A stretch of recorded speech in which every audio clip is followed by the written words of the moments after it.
Well, in coaching football and in playing golf, there's one thing that you have no tolerance for, and that's cheating. Correct. That wasn't a question. That was pretty much a statement, wasn't it? Correct. Correct. Yeah. Where was that instilled in you? To always play by the rules, and maybe my dad, maybe my high school coaches. I think we're all sort of products of the environment of people that you're under. So my dad being a Presbyterian minister, of course, we followed the rules completely.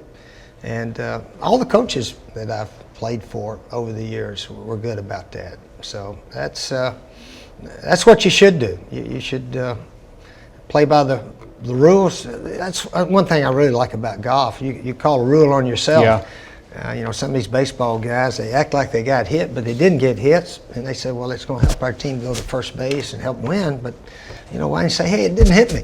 Why don't they just be honest, say, ball didn't hit me, I'll stay in here. But it's a little different, I think, in a team sport where there's a referee and, you're going to get a good call or a bad call. Does that make it somehow more acceptable if you see something you think went one way and it actually goes your way? I mean, you got to really take it if you're in a team sport with a referee.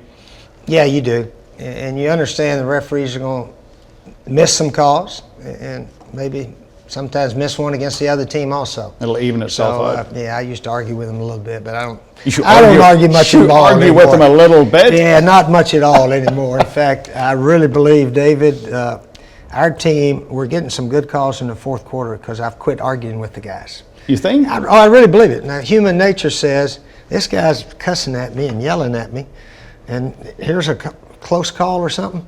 I might just go against this guy that's yelling and cussing me all day. So I've learned that I think you need to be nice to those referees. Do you recall where your biggest, you completely went mental, threw all your toys out of the crib, and was there one particular incident, one call that drove you completely out of your mind? Probably the worst call I've ever had, our team's ever had, was 1988, Duke University. If we beat NC State, we're going to the Peach Bowl. And we're going for the first time in 28 years. This is a huge moment. Last time Duke went was 1960 to a bowl game. This is 1988. And we've got NC State, heck of a game at their place. We got them 43-40. And it's only your second year there? Second year there. And we're about to go to first bowl game in 28 years. And we make a defensive stand, and on 4th and 15, we're playing sort of underneath bump coverage, and the guy went, and our guy sort of shoved him a little bit from the side, and he stumbled. He didn't fall down. He went down the field, and they lobbed it up, and we actually intercepted it. Game over, right? Nope, here come a late flag. Psh. And they called pushing in the back on our defensive guy, and I've never seen that call before or after. But they got a first down, and they went down and kicked the field goal to tie it. And so the Peach Bowl took NC State instead of Duke because they can bring more fans. So after the game, I said that referee robbed our team. I had to take up for our team. I couldn't just say, hey, we got a bad call. That one guy took our team out of a bowl game, which, again, first time in 28 years. So I blasted him pretty good. And the commissioner of the ACC came down and suspended me for the next game against North Carolina. Fortunately, it was at home, and he said I could sit up in the coach's office, which overlooks the field, and I had me a little runner to the press box and back.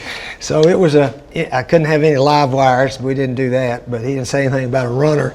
So I had me a runner going back and forth. That guy must have been worn out. And somehow or another, we beat North Carolina 35-29 that game. So that was a fun win anyway.